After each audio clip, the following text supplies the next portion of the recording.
नमस्कार दोस्तों, स्वागत है आप सभी का आज के सेशन में। दोस्तों, आप सभी लोग जानते हैं चल रही है इंपॉर्टेंट टॉपिक सीरीज, जहां पर मैं आपके साथ डिस्कस करता हूं बीएफएम के वो इंपॉर्टेंट टॉपिक्स जिनसे जून 2025 में क्वेश्चन पूछे गए हैं, या फिर मतलब जो 2024 के दोनों एग्जामिनेशन हुए हैं उनमें क्वेश्चन पूछे गए हैं। और नंबर ऑफ टॉपिक्स मैं आपको करा चुका हूँ। इवन जो न्यूमेरिकल्स आपके भी आए थे ना, जिससे इस बार जून 2025 का पेपर देने वाले लोग बहुत ज़्यादा परेशान हुए थे और कई लोगों का इस वजह से पेपर क्लियर नहीं हो पाया, वरना क्लियर हो जाता। तो उन सभी लोगों के लिए ये इंपॉर्टेंट टॉपिक सीरीज बहुत ही महत्वपूर्ण है। मैंने यही डिज़ाइन करिया है ये सोच करके कि ये सभी टॉपिक्स आपको इंडिविजुअली अगर एक साथ बहुत अच्छे से बता दिए जाएं, करा दिए जाएं, तो शायद आपको कभी कोई दिक्कत नहीं होगी। तो उसी सोच को साथ रखते हुए ये सब कराया जा रहा है आपको। इसके पहले मैं आपको न्यूमेरिकल्स करवा चुका हूँ, चाहे वो बेसिस रिस्क जिसको बोलते हैं उससे रिलेटेड हो, बेसिस प्राइस क्या होता है, ठीक है, चाहे वीआर हो, वैल्यू एट रिस्क मॉडल हो, वो भी मैं क्वेश्चन आपको करा चुका हूँ। ड्यूरेशन मेथड जिसे मैकॉले ड्यूरेशन, मॉडिफाइड ड्यूरेशन जिन पर क्वेश्चन आते हैं वो भी करा चुका हूँ। फॉरेन एक्सचेंज की जितनी अर्थमेटिक है उस पर भी मैं आपको क्वेश्चन करा चुका हूँ। तो आज के सेशन में हम बात करेंगे जो मॉडल्स हैं दो, बैक टेस्टिंग मॉडल क्या होता है और स्ट्रेस टेस्टिंग मॉडल क्या होता है, जो मार्केट रिस्क को मेजर करने के काम में आते हैं। चलिए जानते हैं, समझते हैं, ठीक है। सबसे पहले बात करते हैं दोस्तों बैक टेस्टिंग मॉडल के बारे में। क्या होता है back testing model? Just a minute, ठीक है, समझिएगा। उसके पहले एक और इन्फॉर्मेशन, अगर आप हमारे साथ जुड़ना चाहते हैं टेलीग्राम पर, तो ये क्यूआर कोड को स्कैन कर लीजिएगा, जिसके माध्यम से आप हमारे टेलीग्राम ग्रुप से जुड़ सकेंगे, जहां पर बीएफएम की कंप्लीट इन्फॉर्मेशन मिलती रहती है और सीआईबी की, या फिर आपके पास ऑप्शन है वहां पर अपनी बात रखने का भी। तो अगर आपके पास आपकी कोई क्वेरी है तो आप रख सकते हो, आप बात कर सकते हो, ठीक है। तो ये हमारा और आपका एक जुड़ने का माध्यम है, क्योंकि ऑनलाइन के माध्यम से मैं तो आपको नहीं देख पा रहा हूँ, ना मैं आपको जानता हूँ। तो आपको अगर क्लासेस अच्छी लग रही हैं, आप जुड़ना चाहते हैं तो आप जुड़ सकते हैं, जिनसे हम और आप, ठीक है, एक फैमिली जो हमारी है वो कनेक्ट हो सके। चलिए समझते हैं आगे। तो बैक टेस्टिंग होता क्या है बेसिकली? तो बैक टेस्टिंग एक प्रोसेस है जिसमें हम कंपेयर करते हैं प्रिडिक्टेड वैल्यू एट रिस्क, ठीक है, जो प्रिडिक्ट करते हैं वैल्यू एट रिस्क, ठीक है, जो मॉडल है VAR मॉडल, उसके साथ में actual daily profit and loss को मैच कराते हैं। नाम ही है बैक टेस्टिंग। तो टेस्टिंग का मतलब है कुछ टेस्ट करना। क्या टेस्ट कर रहे हैं इसमें? जो हमारा वैल्यू एट रिस्क मॉडल है, जहां पर हम पता करते हैं वन डे में मैक्सिमम लॉस कितना हो सकता है, वैल्यू एट रिस्क। इसके जस्ट पहले का टॉपिक है, आप वीडियो सेक्शन में जाकर के स्क्रॉल कर लीजिएगा, नीचे आपको दिख जाएगा numericals on value at risk. उस टॉपिक में आपको कंप्लीट इंफॉर्मेशन मिल जाएगी और मैं डिस्क्रिप्शन बॉक्स में भी उसका लिंक आपको प्रोवाइड कर दूंगा, जिससे आप उस डिस्क्रिप्शन बॉक्स में भी अगर आप देखोगे अभी तो आपको मिल जाएगा, ठीक है। तो अगेन समझिएगा, वैल्यू एट रिस्क मॉडल जो बनाया गया है बैंक द्वारा, तो वहां पर हम मैक्सिमम लॉस की बात करते हैं कि एक दिन में, ठीक है, या 10 दिन में कितने परसेंट कॉन्फिडेंस के साथ, चाहे वो 99% लेवल हो, 95% लेवल हो, जेड की वैल्यू दी होती है, तो उसके आधार पर जो लॉस होता है वो मैक्सिमम है। फिर हम actual daily profit and loss हो रहा है उससे कंपेयर करते हैं, जिससे टेस्ट हो जाए कि हमारा जो वैल्यू एट रिस्क मॉडल है वो काम कर रहा है या नहीं कर रहा है। अगर बार बार बहुत ज्यादा चेंज आ रहा है दोनों के बीच में, देखो एग्जैक्टली तो नहीं आएगी वैल्यू, लेकिन अगर वैल्यूज में डिफरेंस बहुत ज्यादा है, इसका मतलब जो VAR मॉडल है हमारा वो अच्छे से काम नहीं कर रहा है। यही है बैक टेस्ट, ठीक है, to test the accuracy of a risk model. ये क्या करता है? एक्यूरेसी टेस्ट करता है VAR मॉडल की। It checks whether the model correctly estimates how often losses exceeds the VAR limit. जो VAR लिमिट यानी कि वैल्यू एट रिस्क ने जो लिमिट बताई ना वो मैक्सिमम है, कितनी बार ऐसा हो रहा है कि एक्चुअल जो हमारा प्रॉफिट एंड लॉस है वो एक्सीड कर रहा है VAR द्वारा दी गई लिमिट को, VAR द्वारा दी गई लिमिट से, ठीक है। जो हमारा लॉस है वो मैक्सिमम लॉस है ना, तो जो वैल्यू एट रिस्क मॉडल है उसका मैक्सिमम लॉस कितनी बार एक्सेस कर रहा है। ऑब्जेक्टिव क्या है इसका? टू वैलिडेट करना whether VAR model is reliable. ये चेक करना, बैक टेस्टिंग का मेन उद्देश्य क्या है? ये चेक करना कि जो वैल्यू एट रिस्क मॉडल है ये रिलायबल है या रिलायबल नहीं है in estimating potential losses at a given confidence level. तो VR के अंतर्गत हम क्या करते हैं, कॉन्फिडेंस लेवल मैंने अभी आपको बताया कि उस कॉन्फिडेंस लेवल पर जो पोटेंशियल लॉस हमारे पास है वो कवर हो पा रहा है, मतलब जो VR मॉडल कवर कर रहा है बैक टेस्टिंग में भी वही आ रहा है या नहीं आ रहा है। हाउ इट वर्क्स, ये कैसे काम करता है, तो choose a back testing period. यहां पर बैक टेस्टिंग पीरियड लिया जाता है, जैसे ले लिया गया 250 ट्रेडिंग डे, ठीक है, मतलब 1 ईयर। एक साल में लगभग 250 ट्रेडिंग डेज होते हैं, वो ले लिया गया, हम एक साल का चेक करते हैं। Record the actual daily profit and loss, हम रिकॉर्ड करेंगे एक्चुअल हमारे पास क्या डेली प्रॉफिट एंड लॉस आया है। कैलकुलेट करेंगे daily VR using the model, value at risk model को हम कैलकुलेट करेंगे, उसके द्वारा जो डेली VR है वो कैलकुलेट करेंगे। Count the number of days the actual loss exceeds VR, these are called exceptions.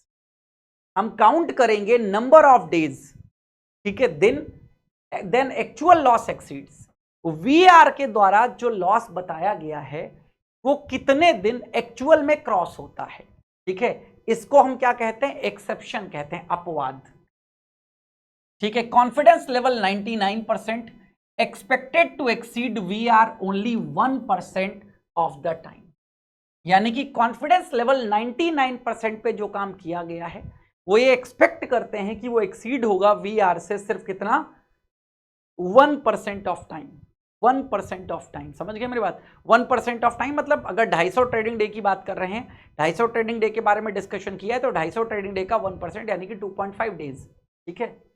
Over 250 days exceptions allowed 2 और 3 डेज, यानी कि 2 और 3 दिन ऐसा हुआ है कि VR मॉडल के द्वारा बताया गया जो मैक्सिमम लॉस है उससे एक्चुअल लॉस एक्सीड किया है, तो कोई दिक्कत नहीं, 2-3 दिन हो सकता है, इतनी गैपिंग लेकर के चलते हैं। लेकिन if actual expectations are much higher, यानी कि अगेन पूरा 250 दिन जब टेस्ट किया तो पता चला कि 90 दिन ऐसा हुआ है, 70 दिन ऐसा हुआ है जब एक्चुअल लॉस VR मॉडल के द्वारा बताए गए लॉस को एक्सीड किया है, तब क्या है, under estimating risk, the model is under estimating risk.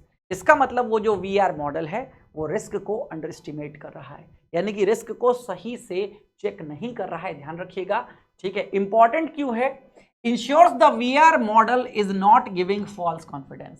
Back testing इसलिए जरूरी है, ठीक है, इसलिए इसका महत्व है क्योंकि ये बताती है क्या VR मॉडल फॉल्स कॉन्फिडेंस तो नहीं दे रहा है, गलत भरोसा। Required by basal committee and regulations like RBI, तो बेसल कमेटी के रेगुलेशंस में भी बैक टेस्टिंग को अलाउ किया गया, ये भी मॉडल है टेस्ट करने के लिए, और रिजर्व बैंक ऑफ इंडिया के रेगुलेशंस में भी इसको अलाउ किया गया है। हेल्प्स करता है बैंकों को इंप्रूव और रिकैलिब्रेट, बहुत मॉडल को सुधारने के लिए, ठीक है, ये डेटा प्रोवाइड कर देता है। तो मॉडल को रिफॉर्म यानी कि बदलने में भी बहुत ही महत्वपूर्ण भूमिका अदा करता है, कौन, बैक टेस्टिंग मॉडल। तो बैक टेस्टिंग मॉडल क्या होता है, उम्मीद करता हूं आपको समझ में आ गया होगा, ठीक है। अब बैक टेस्टिंग अप्रोचेस की बात कर लेते हैं, एक है क्लीन बैक टेस्टिंग, एक है डर्टी बैक टेस्टिंग, एक है ट्रैफिक लाइट अप्रोच जो बेसल के द्वारा बताई गई। अब क्लीन बैक टेस्टिंग में क्या होता है, कंपेयर किया जाता है वैल्यू एट रिस्क को with hypothetical profit and loss, no intraday trade और न्यू पोजीशन, यानी कि कोई इंट्राडे ट्रेड या न्यू पोजीशन नहीं, हम कंपेयर करते हैं वैल्यू एट रिस्क को with hypothetical profit and loss, actual नहीं है, hypothetical profit and loss. Dirty back testing होता है, कंपेयर करते हैं वैल्यू एट रिस्क को with actual profit and loss, include intraday movements, ये एक्चुअल प्रॉफिट एंड लॉस लेता है और इंट्राडे मूवमेंट्स को इंक्लूड करता है। देन ट्रैफिक लाइट अप्रोच जो बेसल ने बताई है वो ग्रीन है, ठीक है, तब जब 0 से 4 एक्सेप्शंस हैं, येलो ट्रैफिक लाइट है जब 5 से 9 है, रेड है 10+ एक्सेप्शंस, यानी कि ये मॉडल की क्वालिटी को बताता है ट्रैफिक लाइट अप्रोच। यानी कि अगर आपका ट्रैफिक लाइट ग्रीन है ना, तो ग्रीन का मतलब होता है ना सब ओके आप निकल सकते हैं, रेड का मतलब डेंजर, तो डेंजर कब होगा, 10 से ज्यादा अगर एक्सेप्शंस आ रही हैं तो उसको डेंजर कहा जाता है और उसके लिए रेड लाइट इस्तेमाल होता है। रेड लाइट का मतलब है इंडिकेट्स, ये लाइट सारी इंडिकेट कर रही है मॉडल की क्वालिटी को, दैट्स इट। तो उम्मीद करता हूं चीजें आपको क्लियर हो गई होंगी, ठीक है। इंटरप्रिटेशन आपको बताई दिया 0 का, ठीक है, मॉडल एक्यूरेट है, ग्रीन जोन में है, इसको इस्तेमाल करते रहिए। 5 to 9 में है तो पॉसिबल अंडर एस्टिमेशन है, येलो, मॉडल अंडर रिव्यू, और 10+ है तो पुअर मॉडल है, रेड जोन में। रिकैलिब्रेट करिए सॉरी रिकैलिब्रेट करिए या चेंज करिए उसकी मैथडोलॉजी को, ये मतलब है इसका। देन आप समझिएगा आगे बात करते हैं स्ट्रेस टेस्टिंग की। ये हटा दीजिए, यहां लिख दीजिए स्ट्रेस टेस्टिंग।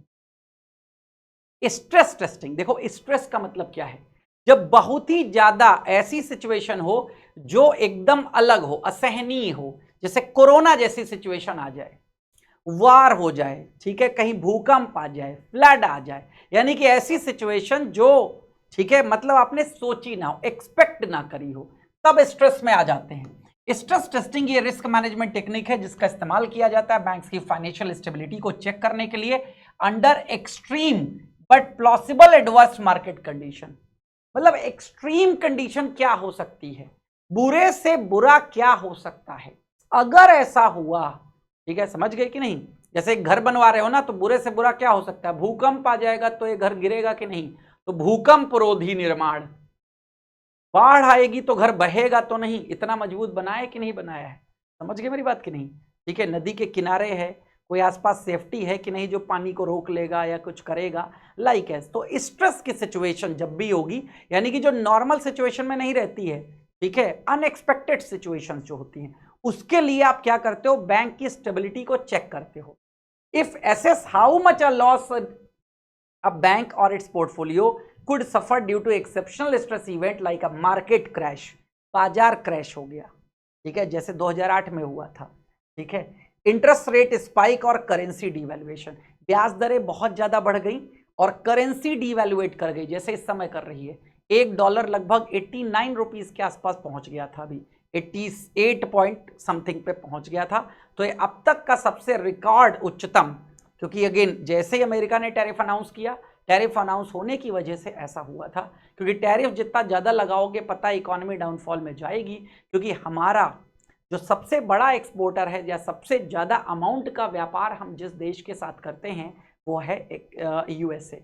यूएसए में सबसे ज्यादा सामान भारत की तरफ से भेजा जाता है, हम एक्सपोर्टर हैं ना कि इंपोर्टर। चाइना वगैरह के तो हम इंपोर्टर हैं, चाइना में हम एक्सपोर्ट नहीं करते हैं, एक्सपोर्ट अमेरिका में करते हैं। तो एक्सपोर्ट वाली कंट्री अगर टैरिफ लगाएगी तो ऑब्वियसली हमारा सामान वहां नहीं बिकेगा, तो क्या होगा, हमारे यहाँ के लोगों को, हमारी इकोनॉमी को लॉस होगा। ओके, स्ट्रेस टेस्टिंग का पर्पस क्या है, स्ट्रेस टेस्टिंग का पर्पस है एनालाइज करना potential vulnerabilities and prepare for rare but high impact scenarios. Rare है सिनेरियोज बट हाई इंपैक्ट रहता है इनका, that may be captured by models like VAR, ठीक है, जो वीआर के द्वारा कैप्चर नहीं किए जाते हैं। तो सिनेरियो टाइप क्या होता है, जैसे interest rate shock, sudden rise of 2% interest rate, bond portfolio value decline हो गई। करेंसी रिस्क की बात करें, ठीक है, करेंसी रिस्क की बात करें तो रूपी सडनली डिप्रीशिएट बाय 10% अगेंस्ट यूएसडी, रूपी जो है 10% डिप्रीशिएट कर रहा है अगेंस्ट यूएसडी के, ये भी अलग सिचुएशन हो गई। इक्विटी मार्केट क्रैश की बात करें तो स्टॉक की जो इंडेक्स है वो गिर गई 25% इन 1 वीक, एक हफ्ते में स्टॉक इंडेक्स, यानी कि 80,000 पे चल रहा था 72 पे पहुंच गया।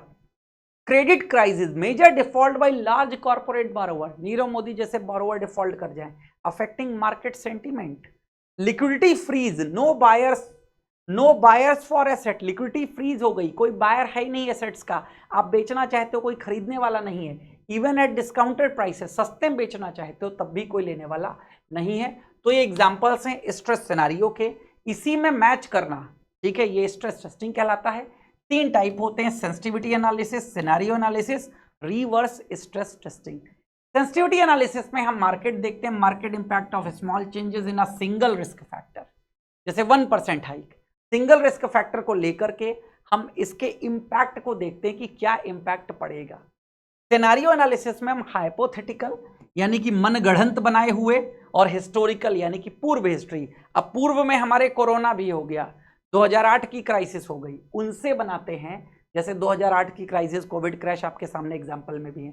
रिवर्स स्ट्रेस टेस्टिंग में क्या होता है, start with a pre defined failure जैसे capital breach and works backward to identify what scenario could cause it. समझ गए कि नहीं, स्टार्ट प्री डिफाइंड फेल्योर, पहले से ही जो फेल्योर है उसको डिफाइन कर लिया जाता है, प्री डिफाइंड फेल्योर जैसे कैपिटल ब्रीच वगैरह, और वर्क करते हैं बैकवर्ड में, बैकएंड में, to identify what scenario could cause, कौन से सिनेरियो ने इसको कॉज किया है। तो यही है बैक टेस्टिंग और स्ट्रेस टेस्टिंग। उम्मीद है आपको समझ में बहुत अच्छे से आ गया होगा।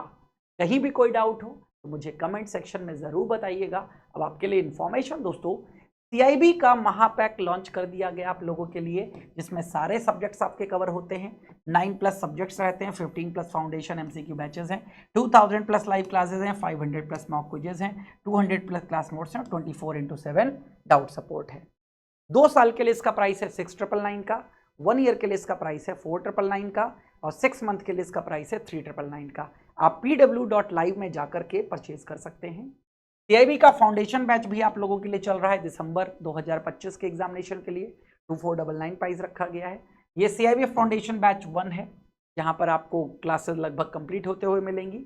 ये बैच दिसंबर के लिए ही बनाया गया है, तो अगर आप कंप्लीट में जल्दी पढ़ना चाहते हैं तो है। इंडिविजुअल कोर्सेज अगर आप लेना चाहते हैं, ठीक है, तो भी आप ले सकते हैं। ये भी सब्जेक्ट आपके सामने है सारे के सारे, जिसमें मैं आपको क्या पढ़ाऊंगा, BFM पढ़ाऊंगा, ठीक है। अगेन भास्कर सर आपको यहाँ पर ABFM पढ़ाएंगे। CIB में अगर ABM की बात करें तो आपको अरविंद सर पढ़ाएंगे, और अगेन PRBL की बात करें तो आशीष सर कराएंगे। तो ये आप देख सकते हैं यहाँ पर, ठीक है। और हमसे जुड़ने के लिए टेलीग्राम पर आप QR कोड है, ठीक है, टेलीग्राम इस QR कोड को स्कैन कर लीजिएगा, टेलीग्राम पे जुड़ जाइएगा। Thank you. हमारी आपकी मुलाकात फिर अगले टॉपिक में होगी, अगले सेशन में होगी। तब तक अपना बहुत ख्याल रखिए। Thank you.